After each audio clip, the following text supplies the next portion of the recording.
The frost came late that spring. By the time it arrived, the apple trees had already flowered. The blossoms were open and vulnerable, and when the temperature dropped, the crop disappeared.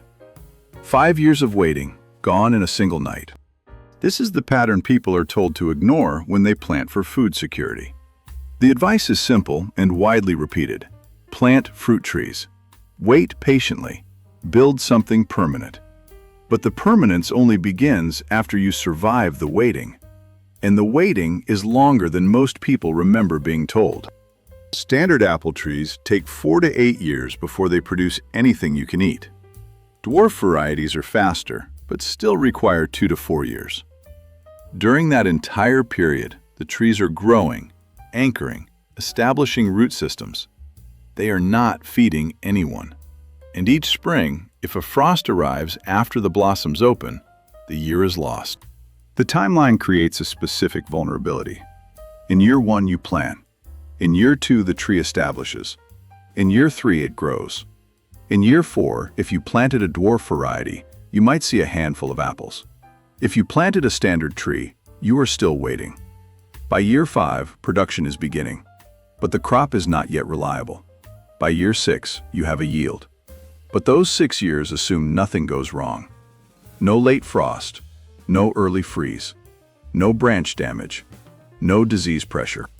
During those 6 years, a hazelnut bush planted in year 1 begins producing in year 3 or 4. By year 6, it is yielding 4 to 12 pounds annually. The tree is still establishing. The bush is already feeding people. There is another category of plants that operates on a different timeline. Hazelnut bushes begin producing in 3 to 4 years, not 7, not 8. The difference is not subtle. 3 years of waiting means you see food before a standard apple tree has finished its juvenile period. The bushes do not grow as tall, but they do not need to. The nuts drop from shoulder height. The hazelnuts are wind-pollinated. No bees are required. In early spring, before most other plants have leafed out, the catkins release pollen into the air. If a second variety is planted nearby, within about 15 to 20 meters, the wind handles the rest. This removes one variable. Bee populations fluctuate. Pollination rates change. Wind is consistent. Apple trees depend on bees arriving during the narrow window when blossoms are open. If the weather is cold or wet during bloom, bee activity drops. If bloom happens early and bee populations have not yet built up, pollination is incomplete. The hazelnuts release pollen regardless. The wind moves whether bees are present or not. A pound of hazelnuts contains roughly 2,850 to 2,930 calories. This is not fruit. Fruit is sugar and water. Hazelnuts are fat and protein. The calorie density is closer to meat than to apples. A family eating these regularly is not eating for taste. They are eating for energy that lasts. The fat content is not decorative. Hazelnuts are loaded with monounsaturated fats, the same fats found in olive oil. This is the type of energy the body can store and use over time. Protein builds and repairs tissue. Fat sustains. When food is scarce, the question is not what tastes good. The question is what keeps you moving. 4 pounds of hazelnuts delivers 11,000 to 12,000 calories. That is nearly a week of baseline energy from one plant's annual yield. An equivalent weight in apples provides roughly 700 to 900 calories. The difference is not marginal. If you need 2,000 calories per day to function, 4 pounds of hazelnuts covers 5 to 6 days. 4 pounds of apples covers less than half a day. The apple tree that took 6 years to produce still does not provide the energy density required to sustain someone through a week. The hazelnut bush that started producing in year 3 does. There is a second category of bush that produces even faster. Honeyberries begin yielding in their 3rd or 4th year, and in northern climates, they ripen 2 to 3 weeks before strawberries. This makes them the first fresh fruit of the season. The timing is not decorative. It fills a gap when nothing else is available. The flowers of honeyberries can survive temperatures as low as -5 to -7 degrees Celsius without losing the crop. An apple blossom freezes and browns at -2. The difference is the margin between eating and not eating. Late frosts that eliminate apple harvests do not touch honeyberries. The blossoms hold. This is not theoretical cold tolerance. In practical terms, it means that in a spring where temperatures drop unexpectedly after bud break, the apple crop fails and the honeyberry crop continues. The apples that were going to ripen in August are gone. The honeyberries that were going to ripen in late May still arrive. In a year when fresh food is already limited, losing one crop and keeping another is the difference between scarcity and adequacy. Honeyberries require at least 2 different compatible varieties to pollinate properly. This is not optional. One bush alone will not produce a full crop, but the same is true for most apple varieties, which also need a second tree for cross-pollination. The difference is that honeyberries begin producing by year 3 or 4, even with this requirement. The apples still take 6 years or more. Hazelnuts, once harvested, can be stored at room temperature for 9 to 12 months if kept dry. No refrigeration is needed. No canning, no freezing.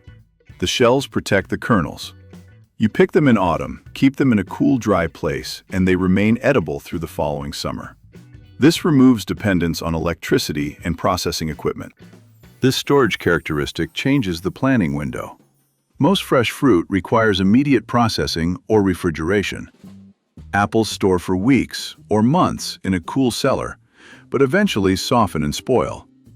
Hazelnuts in the shell remain stable for nearly a year. You can harvest in October and still be eating from that harvest the following August. No power outage ends the food supply. No equipment failure forces waste. The crop sits in a dry room and waits. The bushes remain productive for decades. Hazelnuts produce heavily for 30 to 40 years. Honeyberries have been documented in Russia and Siberia at over 50 years old and still fruiting. An apple tree in a home orchard typically produces well for 20 years before yields decline. The bushes outlast them. The lifespan difference accumulates. A hazelnut bush that produces for 35 years delivers 32 years of harvest after it begins in year 3. An apple tree that produces for 20 years delivers 14 years of harvest after it begins in year 6. Both are permanent plantings, but one provides 17 more productive years. Over those additional years, at 4 pounds per year minimum, that is 68 additional pounds of nuts.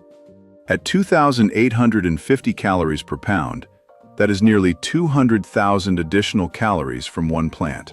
Some of the hazelnut varieties survive temperatures near -40 degrees Celsius. These are not greenhouse plants.